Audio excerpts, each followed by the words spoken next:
सिंह को जंगल का राजा कहते हैं। सभी पशु पक्षी उसका बल मानते हैं, उससे भयभीत रहते हैं। परंतु सिंह को भी अपने भोजन के लिए आखेट करना पड़ता है, घात लगानी पड़ती है, बड़ी दूर तक उसे अपने शिकार का पीछा करना पड़ता है और तब जाकर उसे भोजन मिलता है।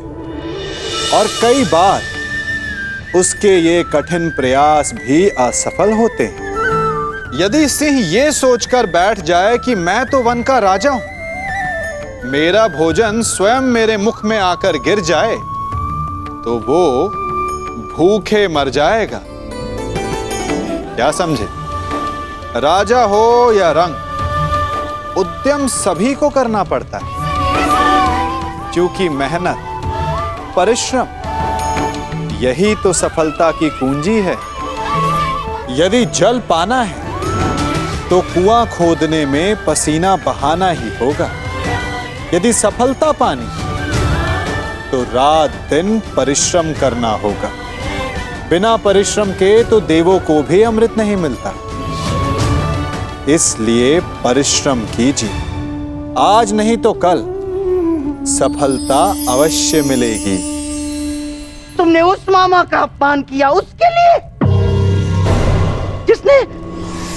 जिसने अपना कवच और कुंडल उन पांडवों को दान में दे दिया। मेरा कवच, मेरा कौशल, मेरी प्रतिभा नहीं, वो केवल एक ढाल थी।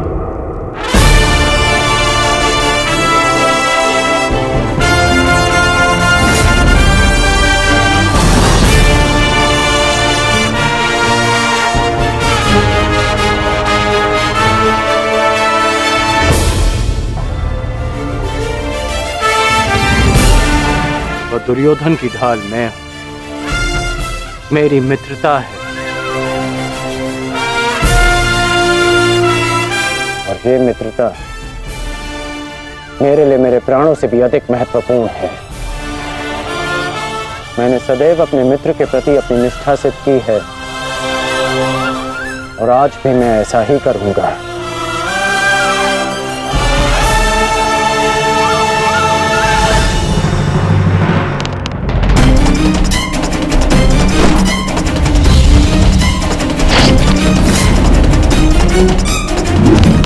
कुरुक्षेत्र में तुम्हारे विरुद्ध खड़ा प्रत्येक योद्धा तुम्हारा शत्रु है पार्थ, जिसका तुम्हें वध करना है। ये धर्म युद्ध उनके विरुद्ध जिन्होंने अधर्म किया। अन्यथा आज तुम भीष्म से भयभीत, भूल गए लक्षाग्रह, कल तुम कर्ण से हो, भूल गए वो द्यूत सभा, परसों तुम ये कहोगे कि मैं आचार्य द्रोण का सामना कैसे करूं, भूल गए मेरा चीरहरण करने का प्रयास। यदि ऐसा ही रहा तो कैसे पूर्ण करोगे अपने साथ हुए अन्याय का प्रतिकार? कैसे लोगे पांचाली के अपमान का प्रतिशोध? कुरुक्षेत्र में उनके विरुद्ध जिन्होंने अधर्म का प्रतिशोध।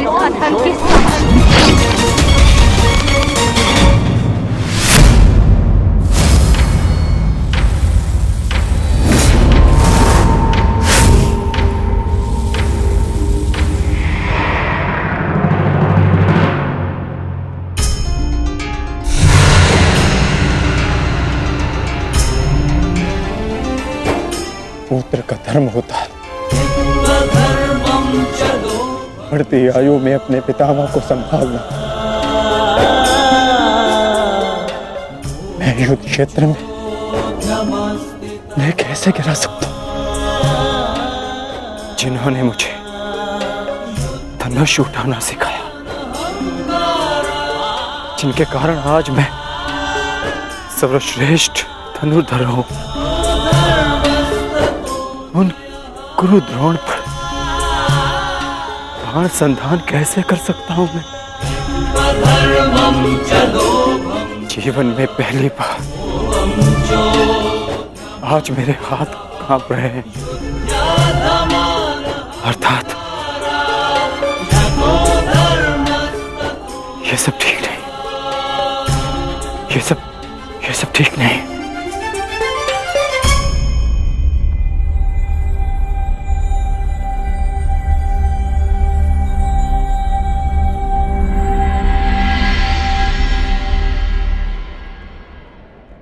क्या हुआ पार्थ?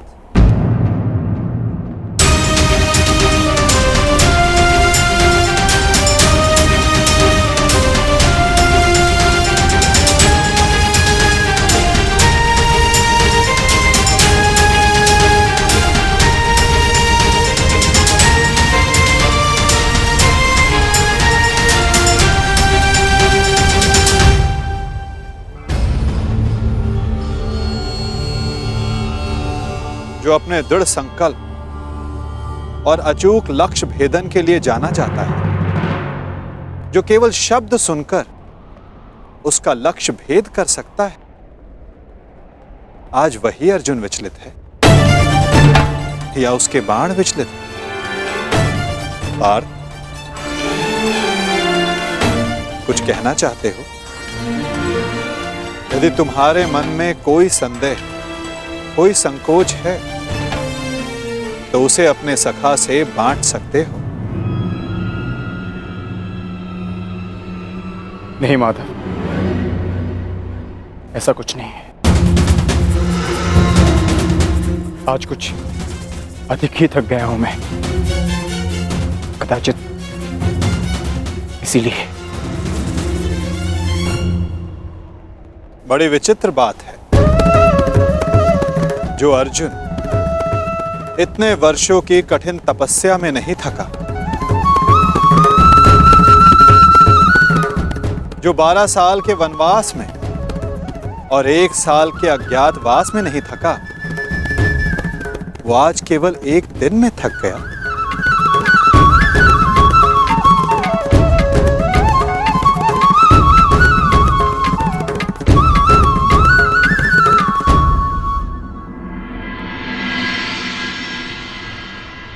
कोई बात नहीं पार्थ, असाधारण मनुष्यों के जीवन में विचित्र कथाएं होती ही रहती हैं।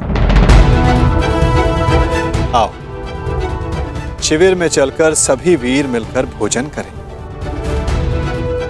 कल से युद्ध प्रारंभ होने वाला है पार्थ। किसे ज्ञात किसके साथ दोबारा भोजन करने का अवसर ही ना मिले।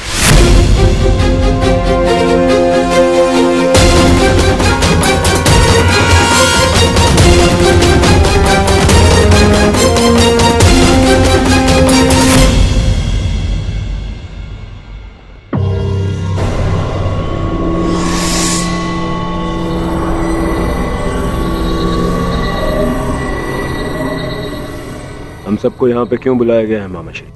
क्या? मुझे तो लगा कि तुमने हम सबको यहाँ एकत्रित होने का आदेश दिया है।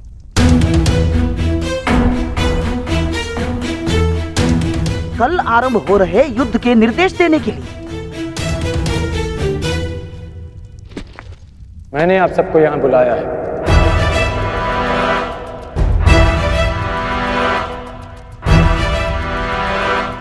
पधारने के लिए धन्यवाद।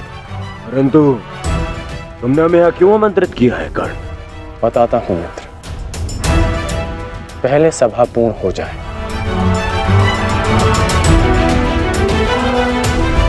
अभी एक योद्धा का आना शेष है।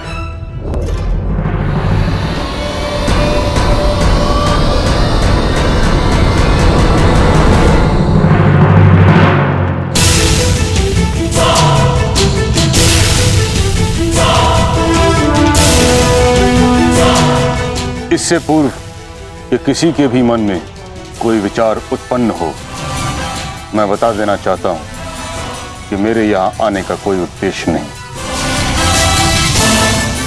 मैं यहाँ केवल अंगराज के आग्रह पर उपस्थित हुआ हूं।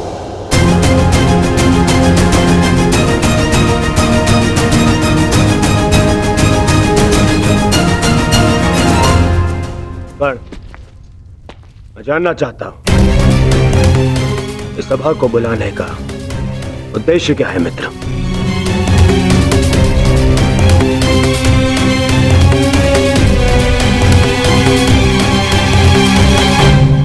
उद्देश्य है युद्ध में विजय।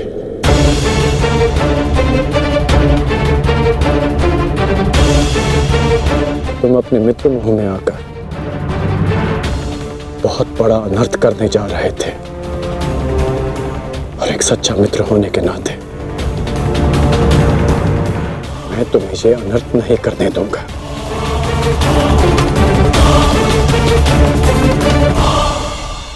मैं राधेकरण आप सबके समक्ष एक प्रस्ताव रखता हूं कि गंगा पुत्र महामहिम भीष्म को फिर से कौरव सेना का सेनापति नियुक्त किया जाए।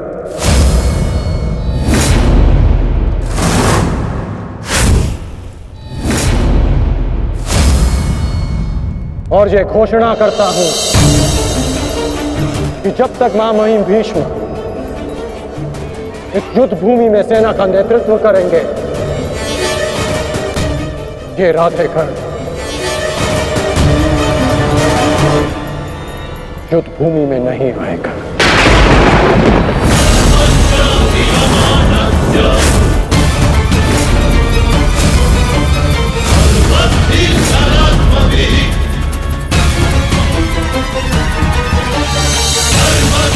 ये तुम क्या कह रहे हो मित्र? मुझे इस युद्ध में तुम्हारी अपने मित्र की ही सबसे अधिक आवश्यकता है। महामहिम से भी अधिक? नहीं मित्र, तुम भूल कर रहे हो।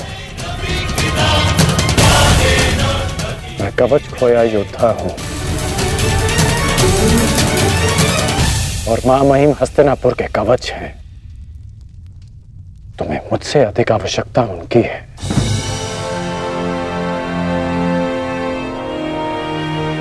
मैं स्वीकार करता हूं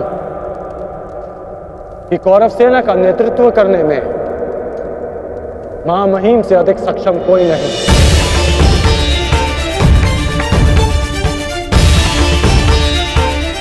मैं भी नहीं।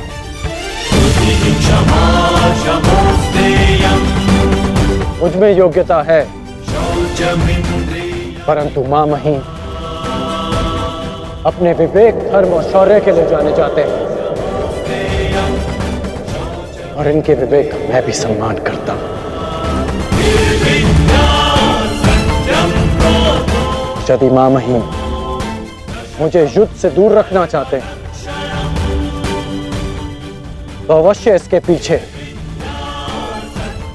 कोई महत्वपूर्ण कारण होगा जिसमें सबका हित होगा। मैं ये सब इसलिए कर रहा हूं क्योंकि मैं तुम्हें हस्तिनापुर के सिंहासन पर देखना चाहता हूं और मेरा लक्ष्य पूर्ण करने के लिए मैं ऐसे 1000 स्वप्न का बलिदान दे सकता हूं।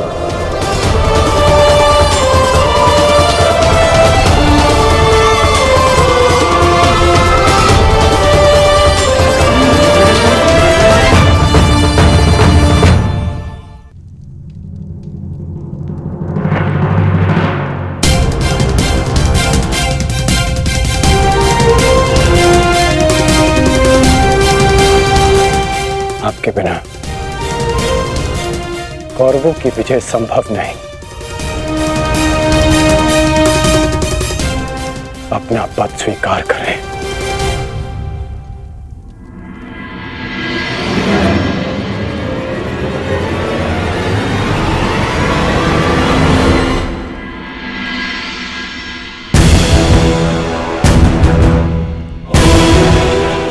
हर हर महादेव, हर हर महादेव, हर हर महादेव।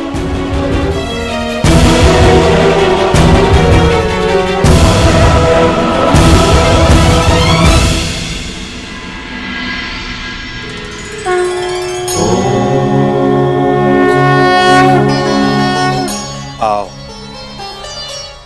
हम साथ मिलकर ये अमृत तुल्य भोजन ग्रहण करें, हमें शक्ति मिले, हमारा तेज एक होके बढ़े,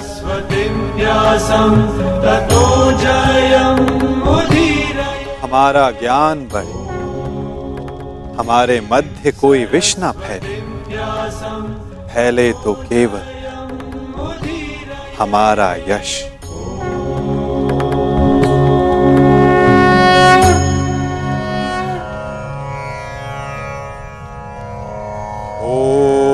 सहनाववतु ॐ सहनाववतु सहनो भुनक्तु सह वीर्यं करवावहे सह वीर्यं करवावहे तेजस्विनाय धीमस्तु तेजस्विनाय धीमस्तु मा विद्विषावहि मा विद्विषावहे। ओम शांति शांति शांति।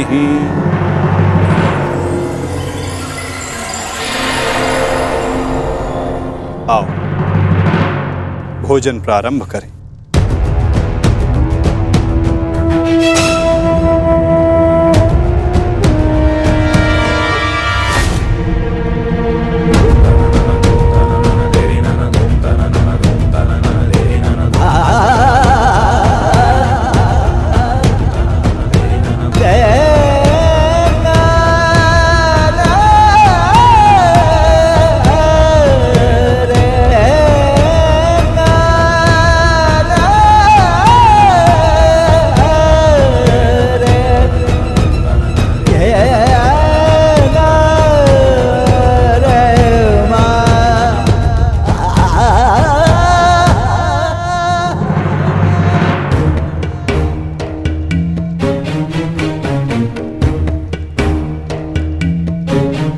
पिताश्री, रात्रि गहरी हो चुकी है, आपको विश्राम कर लेना चाहिए।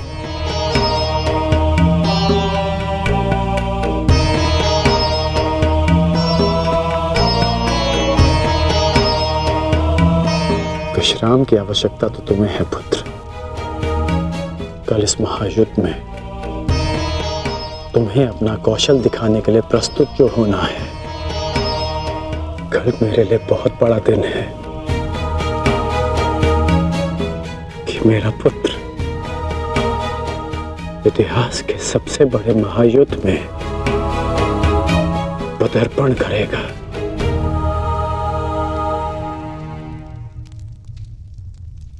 मुझे गर्व है तुम पर।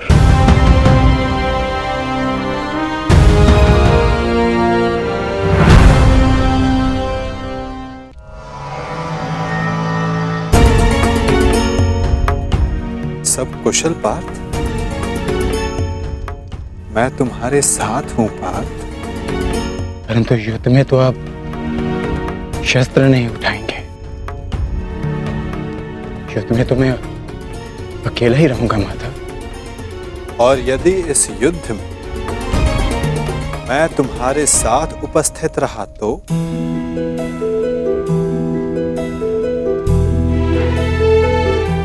मुझसे अधिक भाग्यवान इस संसार में और कोई नहीं होगा।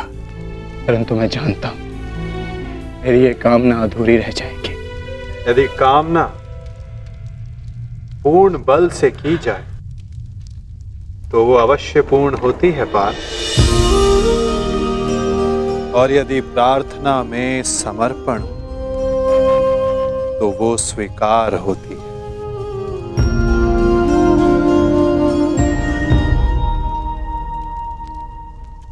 मैं आप सबके समक्ष एक घोषणा करना चाहता हूं। मैंने प्रण लिया है कि इस युद्ध में शस्त्र नहीं उठाऊंगा, परंतु बिना शस्त्र उठाए भी मैं इस युद्ध में सहायक रहूंगा। मैं वासुदेव कृष्ण ये घोषणा करता हूं कि इस महायुद्ध में मैं उस योद्धा का मार्गदर्शन करूंगा जिसे इस युद्ध की दिशा निर्धारित करनी है। ये युद्ध एक यात्रा है और इस युद्ध की यात्रा में मैं अर्जुन का सहयात्री बनूंगा। मेरे हाथ इस युद्ध में अस्त्र भले ही न थामे, परंतु अर्जुन के रथ के अश्वों की रास से अवश्य थामेंगे। मैं इस महायुद्ध महारथी अर्जुन के सारथी की भूमिका निभाऊंगा।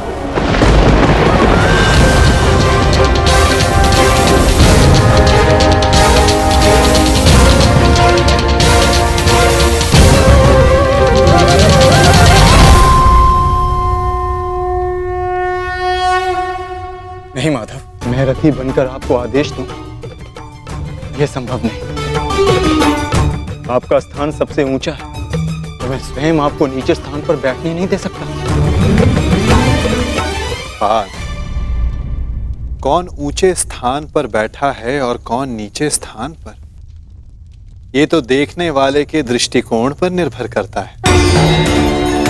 तुमने कहा कि मैं सबसे योग्य हूं, और जो सबसे योग्य होता है उसका धर्म होता है कि वो अपने से छोटों का मार्गदर्शन करे, और मैं इस युद्ध में यही करूंगा।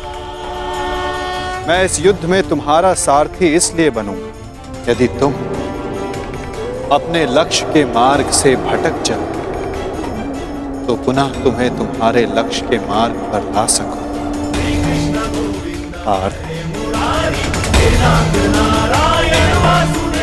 मुझ पर विश्वास है ना? निष्ठा है माता।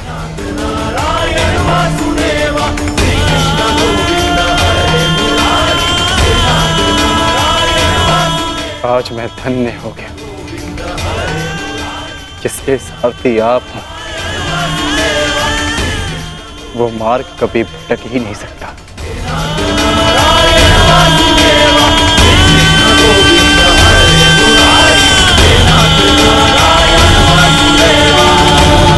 पिताश्री, मैं जाने से पूर्व आपको एक वचन देना चाहता हूं। वचन कि आपका गर्व बढ़ेगा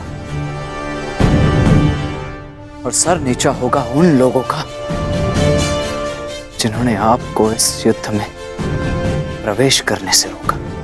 मैं आपकी तुलना करने में भले ही समर्थ नहीं, परंतु शत्रु मेरी तुलना आपसे अवश्य करेंगे पिताश्री।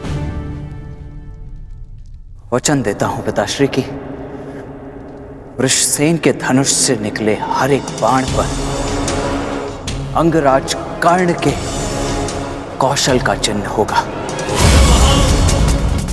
मेरे हर एक प्रहार पर आपके परिवर्तन की छाप होगी पिताश्री। आपका कवच भले ही शत्रुओं ने आपसे छीन लिया हो पिताश्री, परंतु मैं शत्रुओं के एक एक वार पर ढाल बनकर युवराज दुर्योधन और अपने पक्ष की रक्षा करूंगा। कि आपका प्रत्येक स्वप्न मैं पूर्ण करूंगा। या पूर्ण करने के प्रयास में वीर गति को प्राप्त हो जाऊंगा।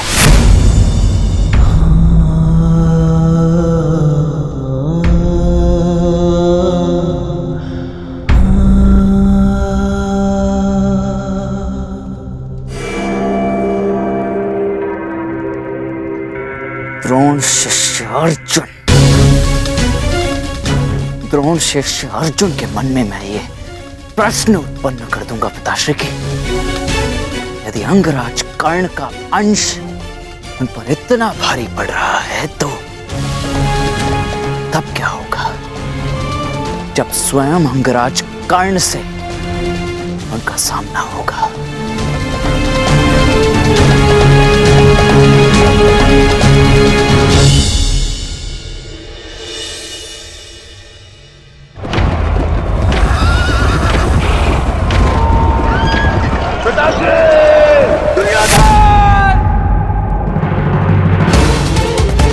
महाराज, महाराज, क्या हुआ महाराज?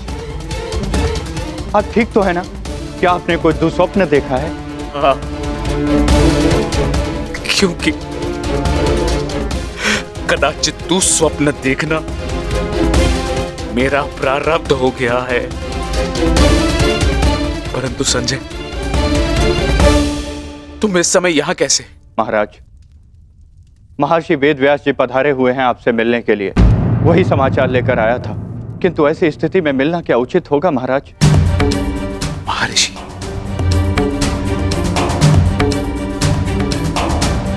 अवश्य ही कुछ उचित सोचा होगा, तभी पधारे हैं। उन्हें सादर अंदर ले आओ संजय। जैसी आज्ञा महाराज।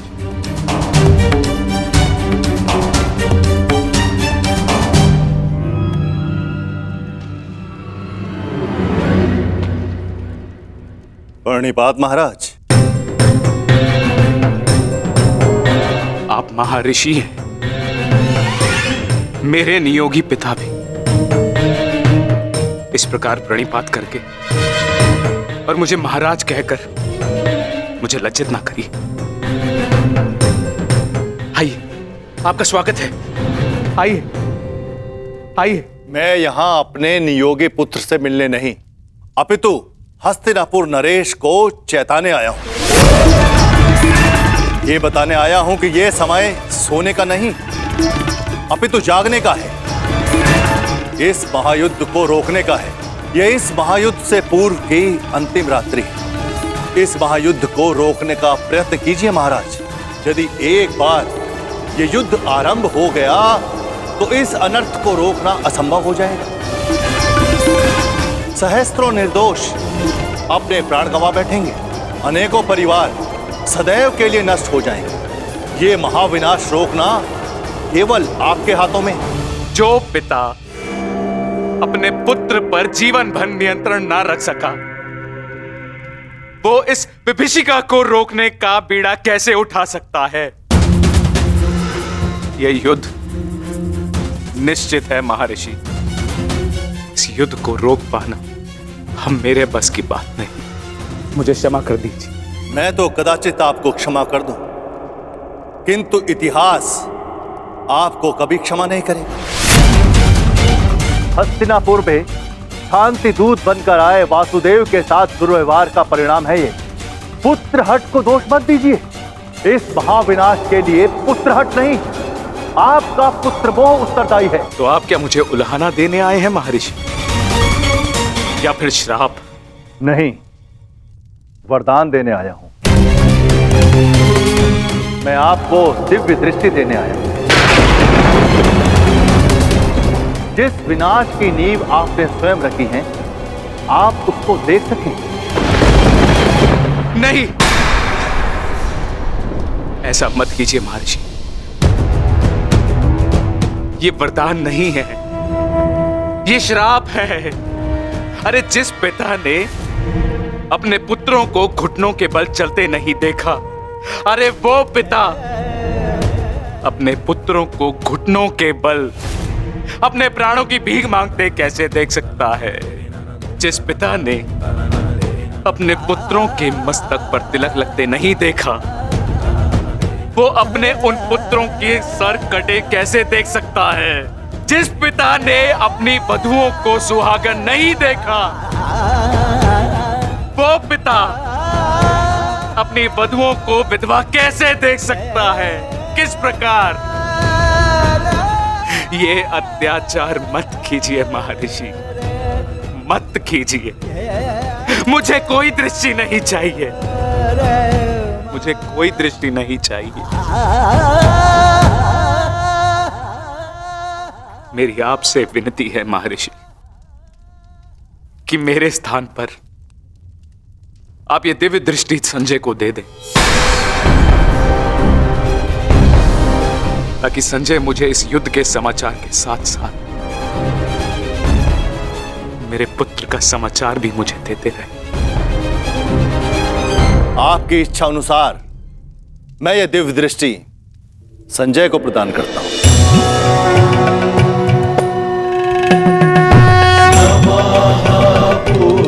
पुराणकाराय व्यासाय जयकारिणे भरताख्येन दीप्तेन विश्वं येन प्रकाशितम्।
अपना सर्वश्रेष्ठ प्रदर्शन करना पुत्रों। अपने पिताओं की प्रतिज्ञा को स्मरण रखना और अपनी माता के अपमान को मत भूलना।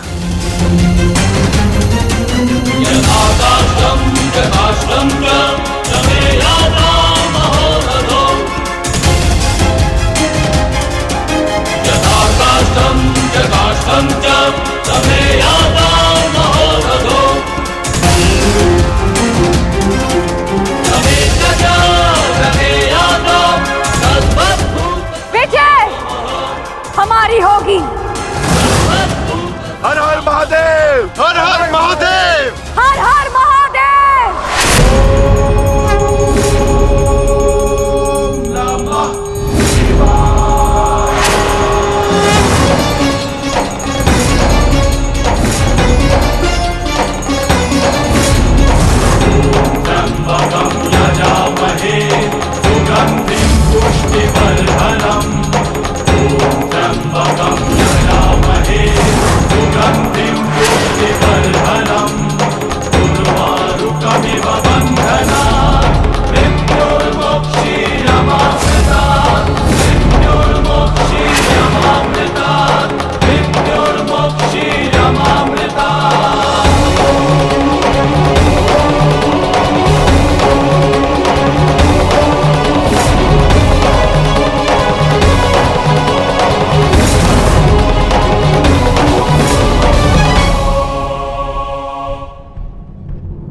हर हर महादेव, हर हर महादेव, हर हर महादेव, हर हर महादेव, हर हर महादेव, हर हर महादेव, हर हर महादेव, हर हर महादेव। स्मरण रहे पुत्र, अब इस युद्ध भूमि में तुम्हारे विरोध में जो भी हो उससे तुम्हारा कोई संबंध नहीं। तुम्हारा संबंध केवल तुम्हारे कर्तव्य और तुम्हारे लक्ष्य से है। यदि मेरे स्थान पर आप होते तो क्या आपके लिए ये स्वीकार कर लेना इतना ही सरल होता पिताश्री? सत्य कहूं तो सरल नहीं होता, विशेषकर तब जब मुझे ज्ञात हो गया है कि पांडवों से मेरा रक्त संबंध है। किंतु पुत्र, मैंने सदैव एक बात को माना है कि आपको आपके वचन पर अडिग रहना चाहिए। तुमने युद्ध चुना है, परंतु युद्ध क्या परिणाम चुनेगा ये उसका अधिकार है। तुम्हारा अधिकार केवल अपने कर्म और अपने कर्तव्य पर है। इस युद्ध में अपना सर्वश्रेष्ठ प्रयास करना।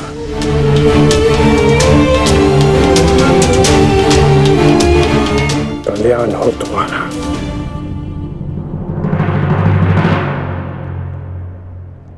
हर हर महादेव, हर हर महादेव, हर हर महादेव।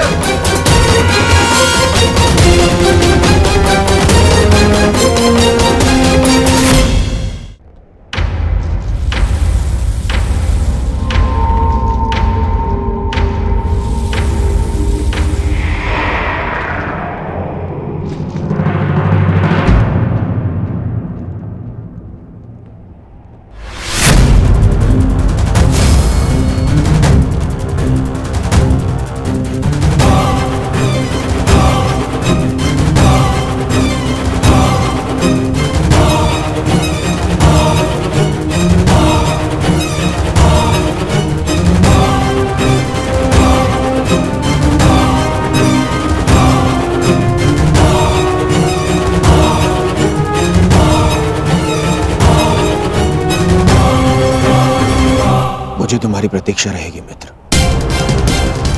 और मुझसे भी अधिक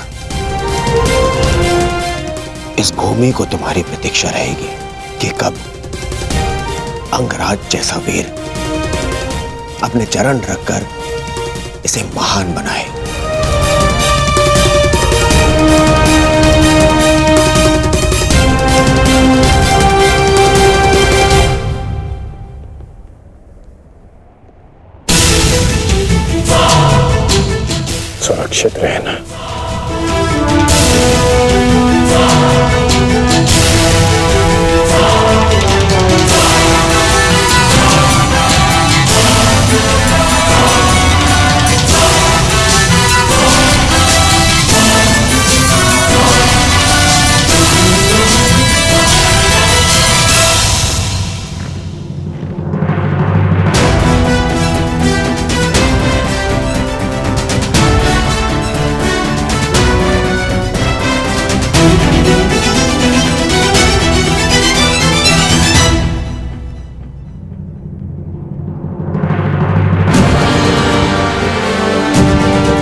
प्रणिपात माधव।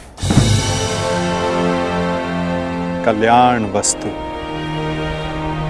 आओ पार्थ, रथ पर आरूढ़ हो जाओ।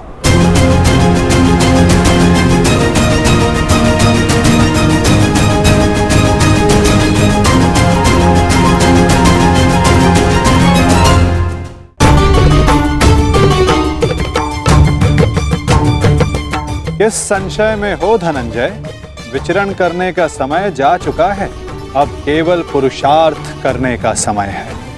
मुझे ज्ञात है माता, परंतु किंतु परंतु मोल भाव, ये लक्षण व्यापारियों के होते हैं पार्थ।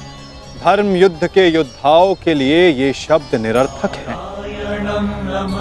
पाप नाशनी गंगा बहती जाती है किंतु परंतु नहीं करती, अंधकार नाशक सूर्य किंतु परंतु नहीं करता,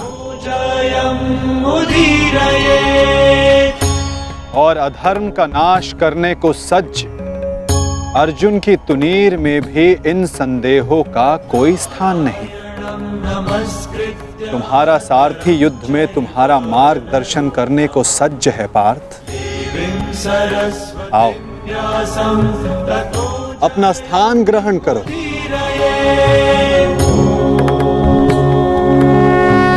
कुरुक्षेत्र की युद्ध भूमि तुम्हें पुकार रही है पार्थ। मुझ पर विश्वास रखो। आपसे अधिक विश्वास तो मुझे स्वयं पर भी नहीं है माधव। और मेरे लिए महत्वपूर्ण ये है कि तुम स्वयं पर विश्वास रखो।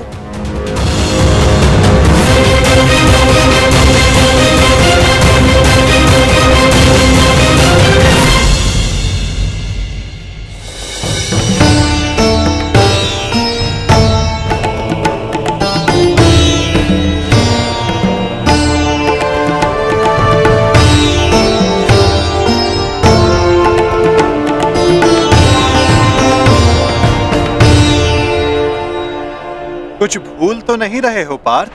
क्या माधव? भ्राता भीम को वीर हनुमान ने इस युद्ध में आप सबकी सहायता करने का वचन दिया था। उनका साथ आप सबको साहस, शक्ति और निडरता देगा। बजरंग बली का आवाहन करो पार्थ।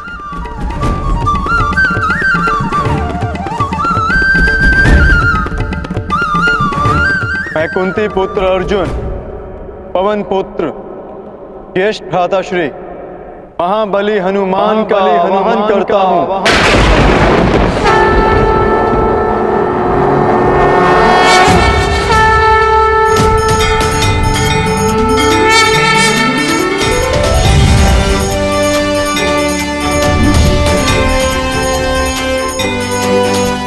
हे महाबली हनुमान, मेरे रथ के ध्वज पर विराजमान हुई। अंजनी गर्भ संभूता कपिंद्र सचिपुत्रम, अंजनी गर्भ संभूता कपिंद्र सचिपुत्रम, राम प्रिय नमस्तुभ्यं। बजरंग बली पधार गए।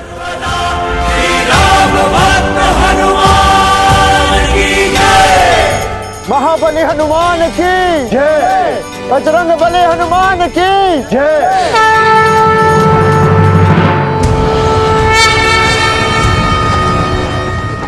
युद्ध का पहला दिन।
नहीं माधव, अभी नहीं।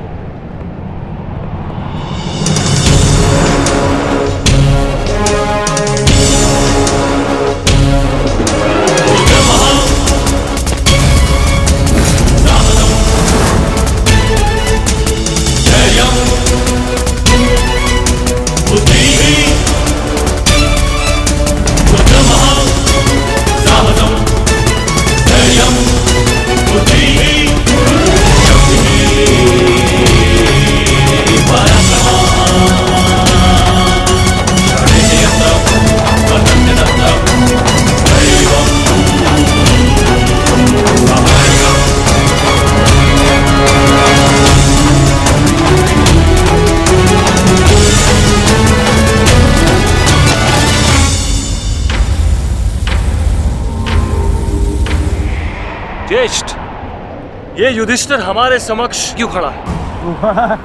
अरे भयभीत है वो।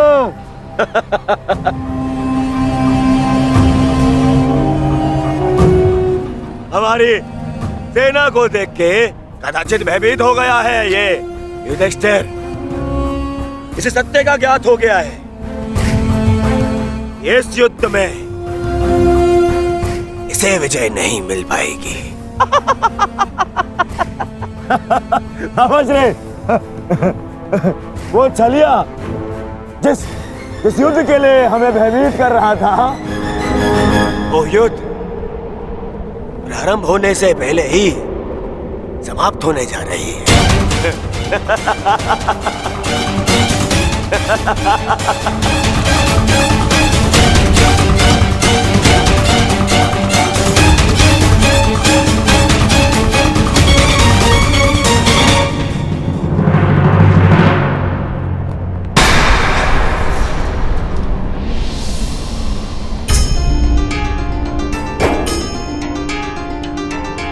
प्रणिपात पितामह।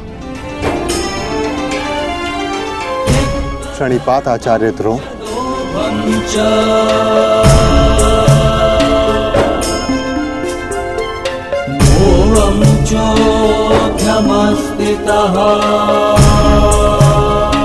और उन सबको भी प्रणिपात जो आयु में, ज्ञान में, अनुभव में मुझसे बड़े।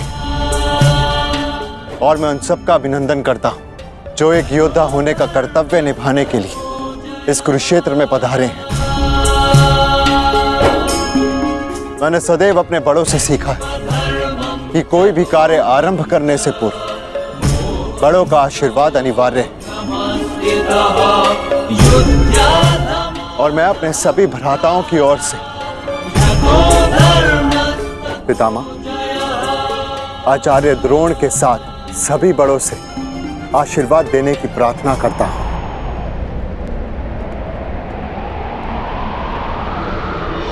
आयुष्मान भव।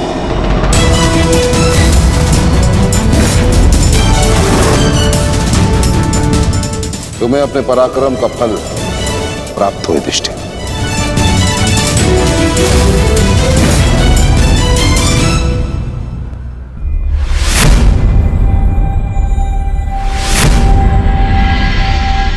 एक और पितामह है जिन्होंने मुझे जीवन का मूल्य समझाया, और दूसरी ओर गुरुद्रोण जिनकी दी हुई शिक्षा ने अर्जुन से धनंजय बनाया।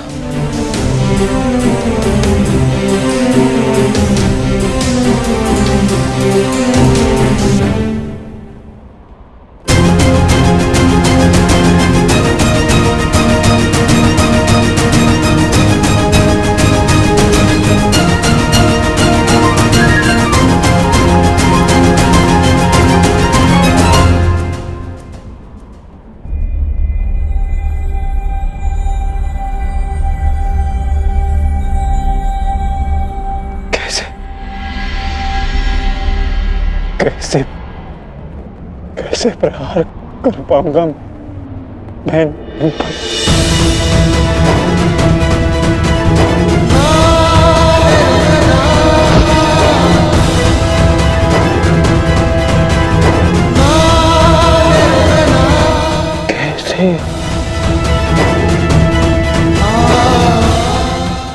कैसे प्रहार कर पाऊंगा इन पर?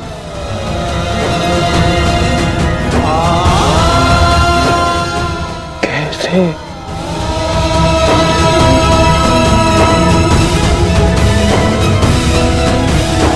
क्या हुआ पार्थ?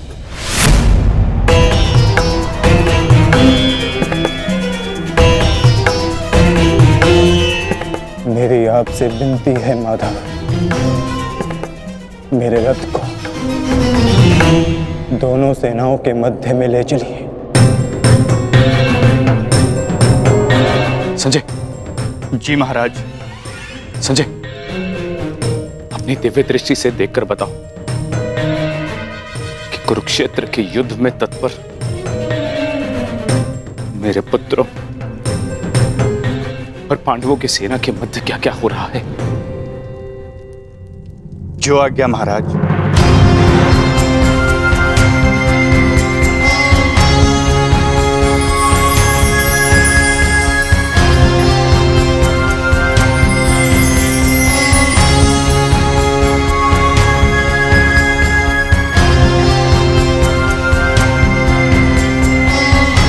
गांडीवधारी राजकुमार अर्जुन के सारथी बने वासुदेव श्री कृष्ण से राजकुमार अर्जुन रथ को दोनों सेनाओं के मध्य में ले जाने की आग्रह कर रहे हैं महाराज। परंतु क्यों पार्थ? ये समय तो दूसरे पक्ष की सेना को तहस नहस कर देने का है, फिर क्यों तुम रथ को दोनों सेनाओं के मध्य में ले जाने की विनती कर रहे हो? युद्ध से पूर्व मैं दोनों सेनाओं का निरीक्षण करना चाहता हूं। क्या तुम वही अर्जुन हो पार्थ, जिसे लक्ष्य संधान के समय पेड़ से बंधी चिड़िया की आंख के अतिरिक्त और कुछ नहीं दिखाई देता था, और आज वही अर्जुन पूरी रणभूमि का निरीक्षण करना चाहता है? बड़ी विचित्र बात है। हाँ माधव,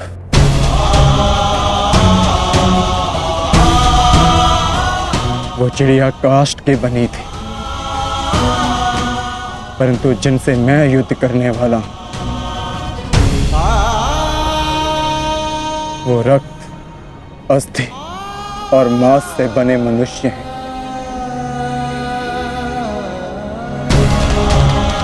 जिनमें प्राण है, और सबसे बड़ी बात उनमें मेरे संबंध बसे हैं।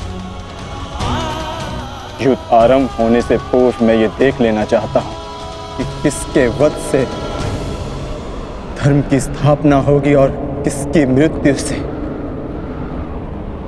मन में अधर्म का अनुभव होगा। और इस युद्ध के पश्चात मैं क्या पाने वाला हूं और क्या खोने वाला हूं।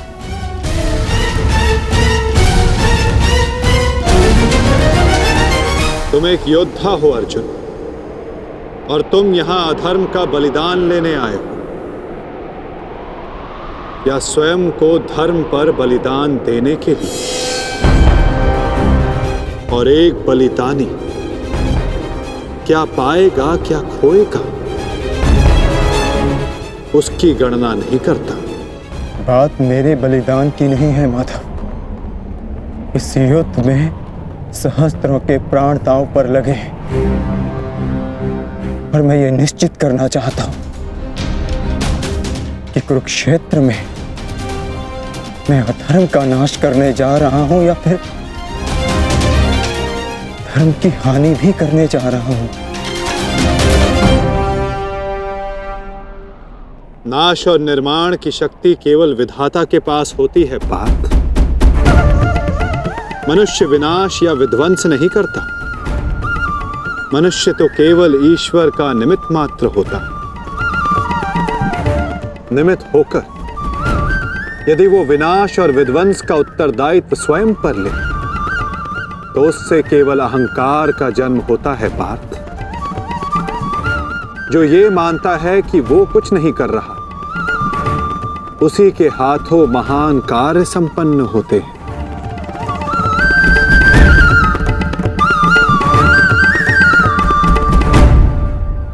परंतु मैं तुम्हारी कामना अवश्य पूर्ण करूंगा पार्थ,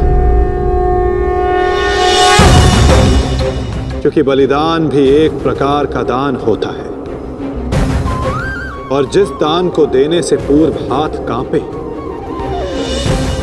वो दान फलदायी नहीं होता।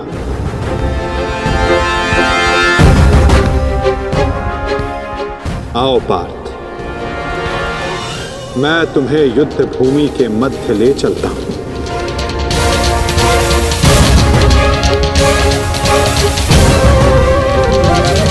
आओ पार्थ,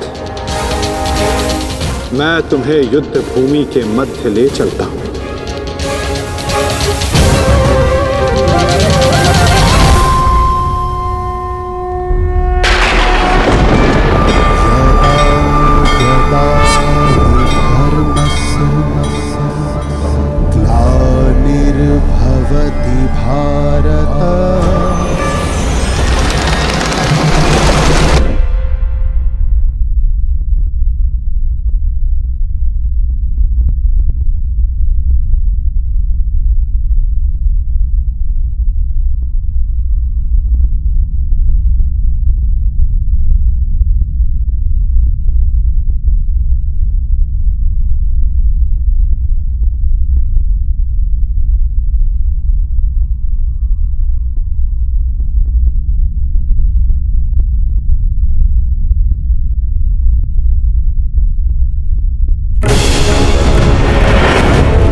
यदा यदा हि धर्मस्य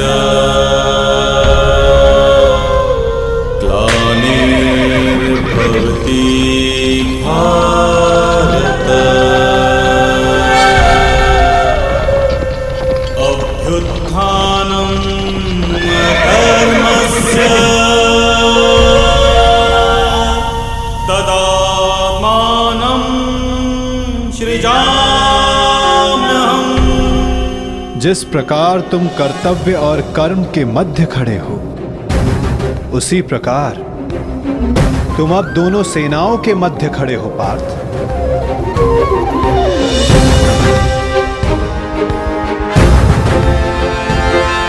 करो, क्या निरीक्षण करना चाहते हो?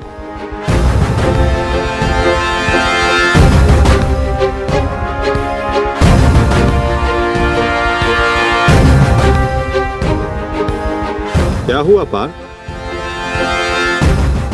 ऐसा कौन सा भाव है जो तुम्हारे मन को विचलित कर रहा है? ऐसा कौन सा प्रश्न है जिसका उत्तर तुम्हें नहीं मिल रहा? यदि पूछोगे नहीं तो उसका समाधान कैसे पाओगे पार्थ? मैं जानता हूं तुम यही सोच रहे हो ना कि क्या यह युद्ध अनिवार्य है? क्या इतने योद्धाओं का वध, इतने जनों की हानि अनिवार्य है? क्या ये सब कल्याण के लिए है भी या नहीं? है ना पार्थ? यही विचार मेरे मन को विचलित किए जा रहे हैं माधव। क्या वास्तविकता में यह युद्ध अनिवार्य है? क्या राज्य, धारा, संपत्ति, ये सब पाने के लिए अपनों का वध करना धर्म है? क्या एक योद्धा का यही कर्तव्य है? बताइए, उत्तर दीजिए माधव। उत्तर तुम्हें अवश्य मिलेगा पार्थ कि इस युद्ध में धर्म की ओर कौन है और अधर्म की ओर कौन, मैं तुम्हें अवश्य दिखाऊंगा।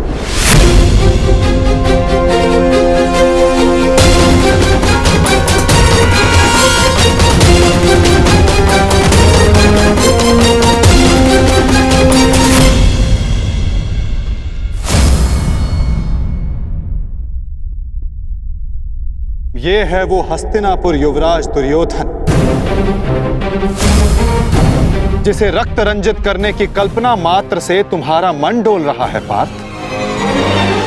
ये वही युवराज दुर्योधन है जिसकी कुदृष्टि सदा तुम्हारे परिवार पर डोलती आई है पार्थ। स्मरण है पार्थ? ये वही है जिसने पांचाली को भरी सभा में वैश्य सिद्ध करके अपनी जंघा पर बैठने का निमंत्रण दिया था।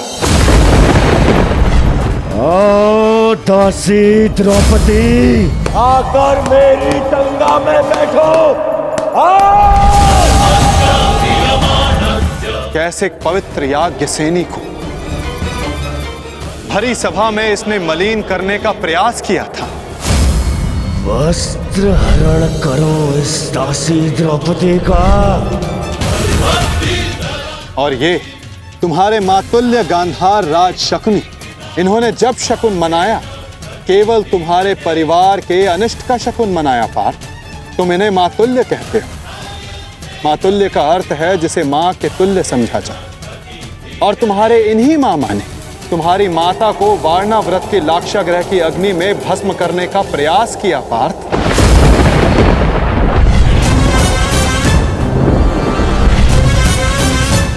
और वो जो ऊंची दृष्टि करके खड़ा मध्यांध दुशासन, स्मरण करो पार्थ,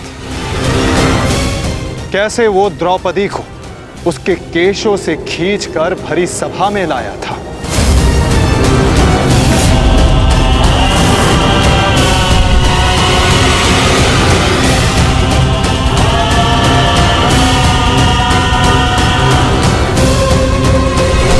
कैसे याज्ञ सैनी को भरी सभा में निर्वस्त्र करने का प्रयास किया था इसने।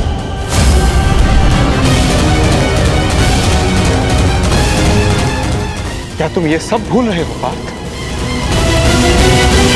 ये है महामहिम भीष्म, द्रोणाचार्य, अश्वत्थामा। जब ये अधर्म हो रहा था तो ये सब मौन रहे। ये वो अत्याचार, वो अधर्म मौन रहकर देखते रहे।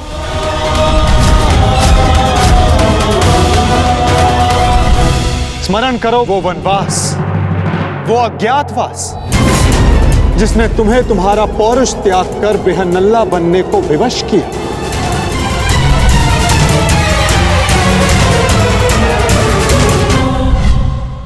स्मरण करो उन प्रतिज्ञाओं को जो तुम पांचों ने वनवास जाते समय ली थी। 13 वर्ष पश्चात हम फिर लौटेंगे और इस बार आज्ञा नहीं, हम अपना अधिकार लेंगे।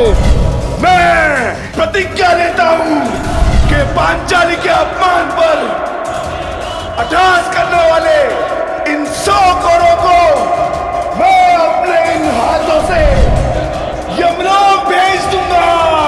ये मत समझना कि वन में हम विश्राम करेंगे दुर्योधन। हर पल प्रतिशोध की अग्नि में जलेंगे और जब लौटेंगे तो इतने बाण बरसेंगे, अंधकार छा जाएगा हस्तिनापुर के भविष्य पर। महायुद्ध होगा। जिस प्रतिशोध के लिए तुम सब ने 13 वर्ष तपस्या की, आज उस प्रतिशोध की अग्नि क्षीण हो गई है। जिन अस्त्रों को तुमने इस युद्ध के लिए सहेजा, क्या उन अस्त्रों को संधान करने का संकल्प तुम्हारा हृदय त्याग चुका है पार्थ? क्या अब तुम्हें यह युद्ध अनिवार्य प्रतीत नहीं होता पार्थ?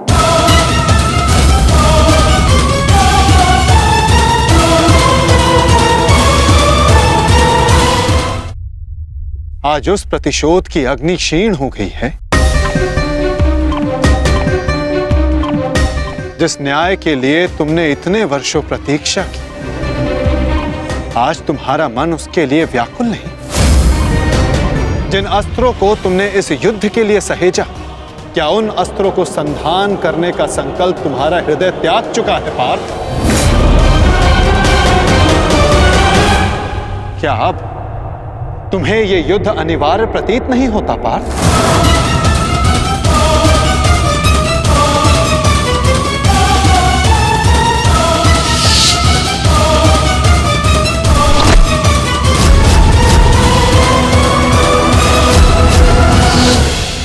हाँ माता,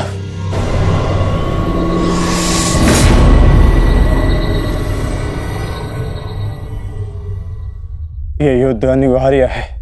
तो फिर तुम व्याकुल क्यों हो पार्थ? कहीं तुम्हें यह स्मरण तो नहीं हुआ है कि कैसे महामहिम भीष्म ने तुम्हें प्रेम दिया, तुम सबको संरक्षणा दी, वन से वापस बुलाकर तुम्हें तुम्हारा अधिकार दिया, कि कैसे आचार्य द्रोण ने तुम्हें सर्वश्रेष्ठ धनुधर बनाने के लिए एकलव्य को, कर्ण को धनुधर की विद्या से वंचित रखा और पाप का भार अपने सर पर लिया। तो क्या यह असत्य है माधव? क्या उन्होंने ये सब नहीं किया? क्या उनका वध करना धर्म है? मेरे पक्ष का क्या? वहां के निर्दोष भी इस युद्ध में मारे जाएंगे। ये नाश क्यों? तुम्हारा कार्य युद्ध करना है पार्थ, धर्म अधर्म की तुलना करना नहीं।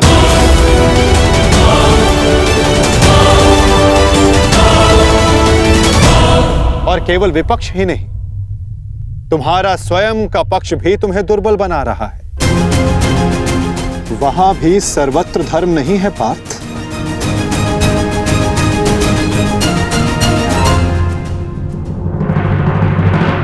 आओ, मैं तुम्हें अपना पक्ष दिखाता हूं।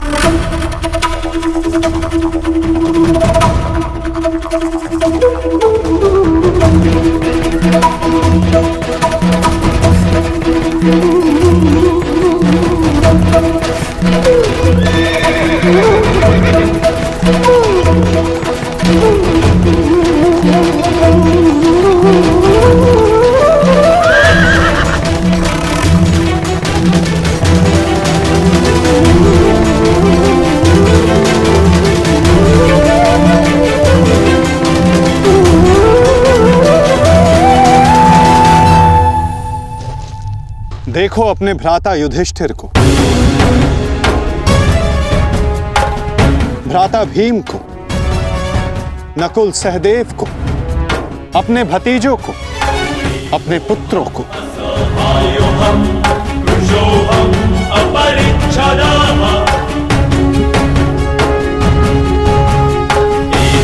तुम्हें क्लेश है कि इनमें से ना जाने कौन कौन काल कलवित होगा।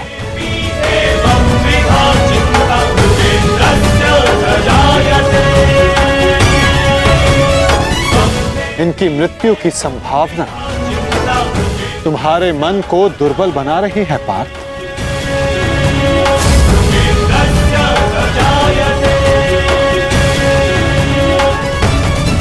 परंतु पार्थ, क्या ये वास्तविकता में धर्म के पक्षधर हैं?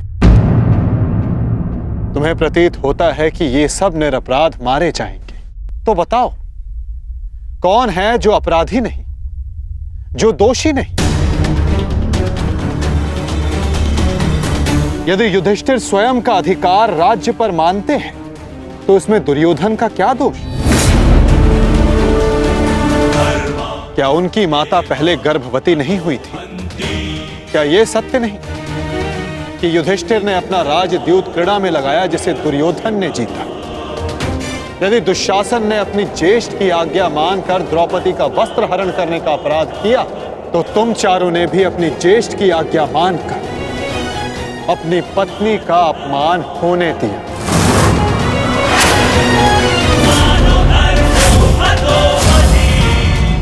जिस कर्ण ने अपने कौशल से अपनी श्रेष्ठता सिद्ध की, उसे बार बार सूत पुत्र कहकर पुकारना क्या भीम का अपराध नहीं था? द्यूत क्रीड़ा के नियम जानते हुए भी युधिष्ठिर ने उसका प्रस्ताव स्वीकार किया। क्या यह युधिष्ठिर का अधर्म नहीं था? तो बताओ पार्थ, कहां धर्म है और कहां अधर्म? कौन दोषी है और कौन निर्दोष? बोलो पार्थ।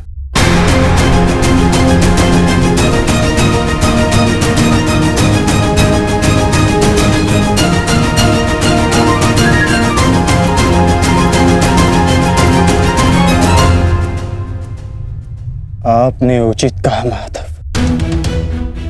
दोनों ही पक्षों में धर्म भी दिखता है और अधर्म भी। परंतु मैं क्या करूं? अपना कर्तव्य जानो पार्थ, चूंकि तुम अभी तक धर्म का स्वरूप नहीं जान पाए हो। उचित कहा आपने। मेरा अंग अंग कांप रहा है, मंद हो गई है, कांटे हाथ से बार बार सरक रहा है। मैं इस महाविनाश का पूर्व अनुमान करके चिंतित हो गया। कोई अपमान इतना बड़ा नहीं, कोई प्रतिशोध इतना प्रबल नहीं कि सहस्त्रों के लाखों के प्राणों की आहुति देकर पूरा किया जाए। मैं इतने बड़े विध्वंस को, महाविनाश को स्वीकार नहीं कर पा रहा हूं माता। विनाश से ही विकास का प्रारंभ होता है पार्थ। निर्माण के विज्ञान में विध्वंस का ज्ञान अति आवश्यक है। यदि एक डाली काटो तो उससे 2 डालियां जन्म लेती। यदि एक नए पौधे का निर्माण करना हो तो उस फल को पेड़ से टूटकर दूर जाना होता है। जिस भारत के विध्वंस से तुम आज व्याकुल हो, कल वही नए भारत का सृजन करेगा पार्थ। यदि नया घर बनाना हो तो पुराने घर को तोड़ना होता है। क्लेव्यम मास मगमः पार्थ नैतत्वयि उपपद्यते। ये मोह, ये नपुंसकता एक योद्धा को शोभा नहीं देती पार्थ। उठो, जागो और अपना शस्त्र उठाओ पार्थ। तब तक संघर्ष करते रहो जब तक तुम्हें तुम्हारा लक्ष्य न मिल जाए।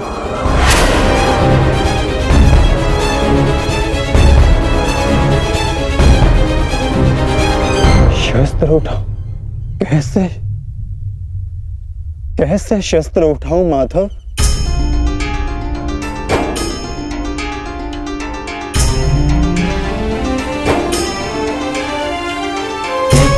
धर्मं च लोभं च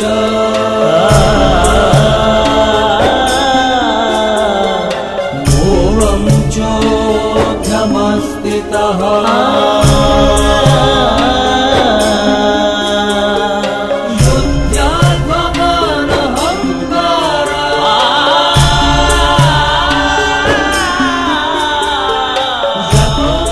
जिनकी सेवा और आज्ञा पालन करना जीवन का धर्म है, उन पितामह पर, आचार्य द्रोण पर कैसे शस्त्र उठाऊं मैं? कैसे माधव? ये कौरव हैं तो मेरे भाई ही ना, सबकी धमनियों में एक ही रक्त है। इन्हें मारकर इंद्रप्रस्थ तो क्या, इंद्रलोक भी मिले तो क्या लाभ?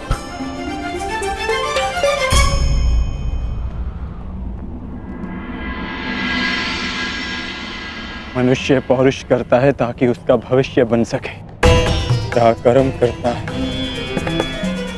ताकि उसकी संतान सुखी रह सके। ऐसे शौर्य का क्या लाभ जिससे उसका भविष्य नष्ट हो जाए, उसकी संतान कलवित हो जाए। इन लाखों सैनिकों को देखिए माता, इनमें से कितने सुरक्षित अपने घरों को लौटेंगे, कितनों की पत्नियां सुहाग का चिन्ह धारण करेंगी, कितने बालक अनाथ होंगे।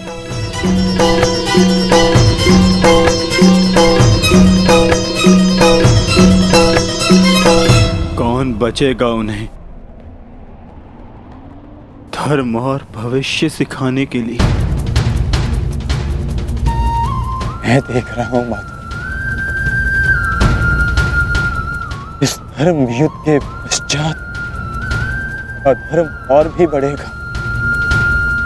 कुरुकुल का ही नहीं, पूरे भारत का विनाश हो। आज के नियम टूटेंगे, क्या भविष्य को यही आशा है हमसे? तर्क बुद्धिमतपूर्ण है पार्थ, परंतु अर्थ मूर्खतापूर्ण। क्या नष्ट हो जाएगा? कैसा दुख होगा पार्थ? यदि वृक्ष के कुछ पत्ते झड़ जाएं, तो वो दुख का कारण नहीं होते पार्थ। पत्तों के जन्म का तात्पर्य वृक्ष को जीवन देना होता है, स्वयं का जीवन जीना नहीं। ठीक उसी प्रकार मनुष्य का जीवन और मरण, उसका केवल एक ही लक्ष्य होता है पार्थ, समाज में सुख, समाज में धर्म स्थापना। और आज ये समाज तुमसे यही युद्ध मांग रहा है, युद्ध मांग रहा है, युद्ध मांग रहा है, युद्ध मांग रहा है।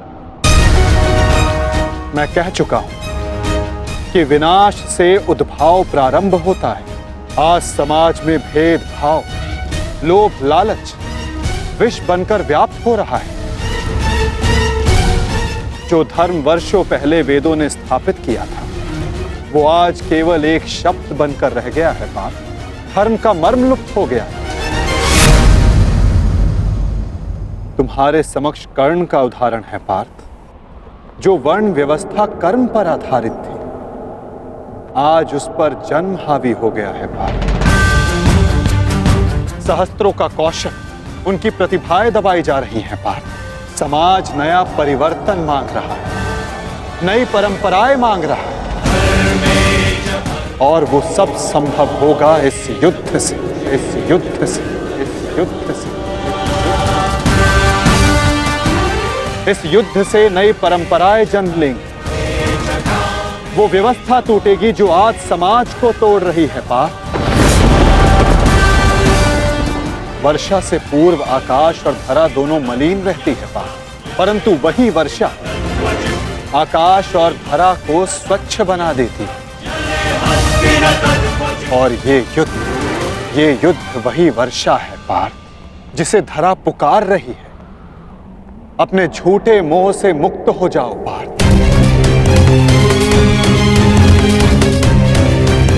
और अपने वास्तविक लक्ष्य को पहचानो।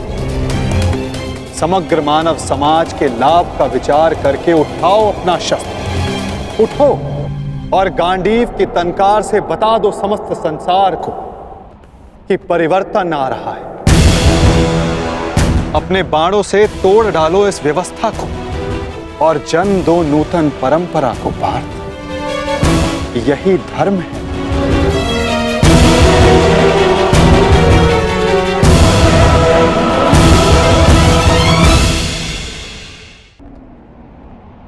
मैं आपके शब्द सुन पा रहा हूं माधव, परंतु इनका अर्थ हृदय तक नहीं जाता। मन संशय से इतना भरा,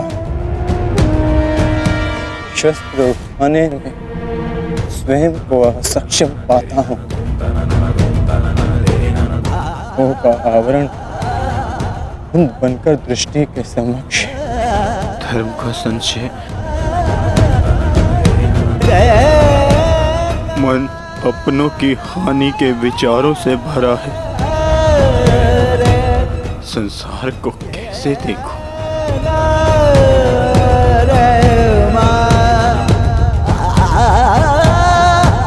आप मेरे सारथी हैं माधव, इस युद्ध में ही नहीं, जीवन के मार्ग में भी।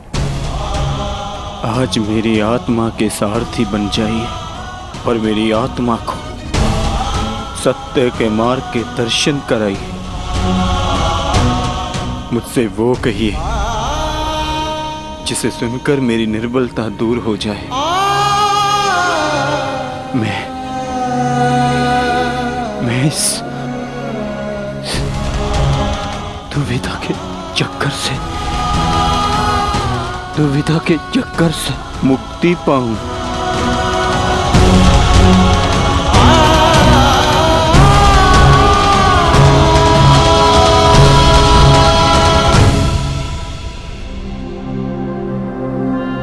पार्थ,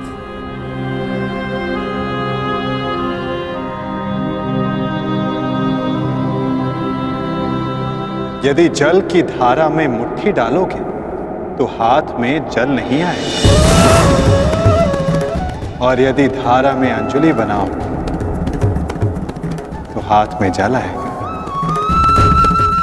मुट्ठी अहंकार है पार्थ, और अंजलि समर्पण होता है। यदि समर्पण की अंजलि बनाओगे तो ही तुम सत्य का ज्ञान अर्जित कर पाओगे। समर्पण करो पार्थ।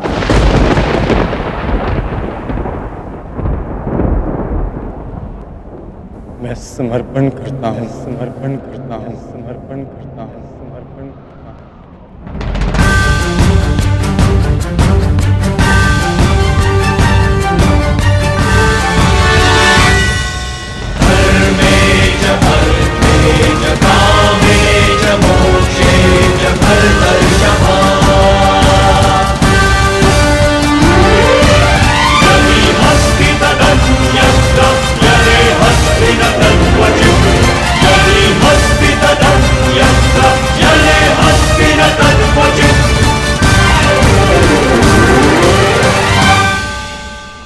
तो ठीक है पार्थ, यदि तुम सत्य जानने को उत्सुक हो तो मैं तुम्हें सत्य, धर्म और कर्म का ज्ञान देता हूं। मैं तुम्हें धर्म और कर्म का मर्म समझाता हूं पार्थ। मैं तुम्हें वो ज्ञान देता हूं जो मानवता को चिरकाल तक उनका मार्गदर्शन करता रहेगा, उसका सहयात्री और सारथी बनेगा।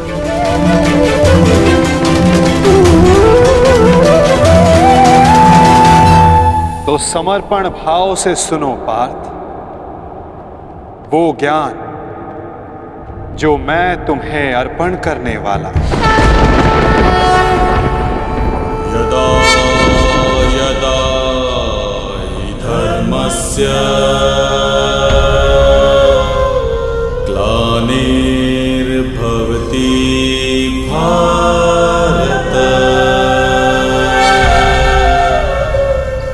अभ्युत्थानम् अधर्मस्य तदात्मानं सृजाम्यहम्। तो बताइए माता, सत्य क्या है, धर्म क्या है? सत्य, धर्म और कर्म ये सब हमारे मन के उत्पाद होते हैं पार्थ। जब तक हमारा मन भ्रम और संशय में होता है तब तक सत्य के दर्शन नहीं होते। तो कर्म और सत्य का मर्म जानने के लिए उत्तर दो पार्थ। तो बताओ, मानव, पशु पक्षी, जल जीव, वनस्पति ये सब कैसे बने? कैसे इन सब का जन्म हुआ है? ये सब कैसे जीते हैं? कैसे इनकी मृत्यु होती है? और मृत्यु के पश्चात ये सब कहां जाते हैं? विचार करके उत्तर देना पार्थ।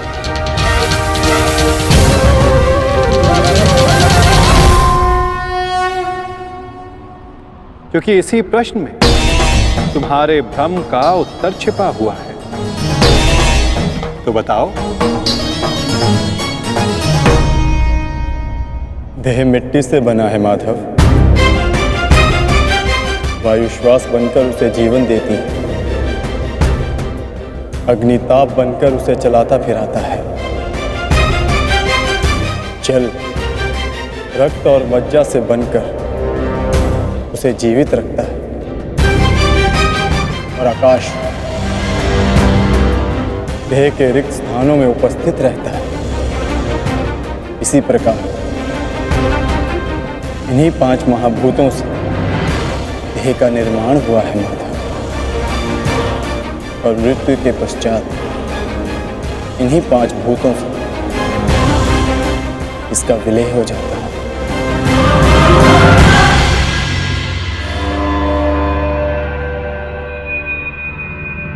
तो इसका अर्थ ये हुआ पार्थ कि मेरा तुम्हारा महामहिम भीष्म और आचार्य द्रोण हम सब का देह इन पंच महाभूतों से बना है, जिसे अंततः उन्हीं में मिल जाना है। तो मोह किसका पार्थ? इस माटी से बने देह का।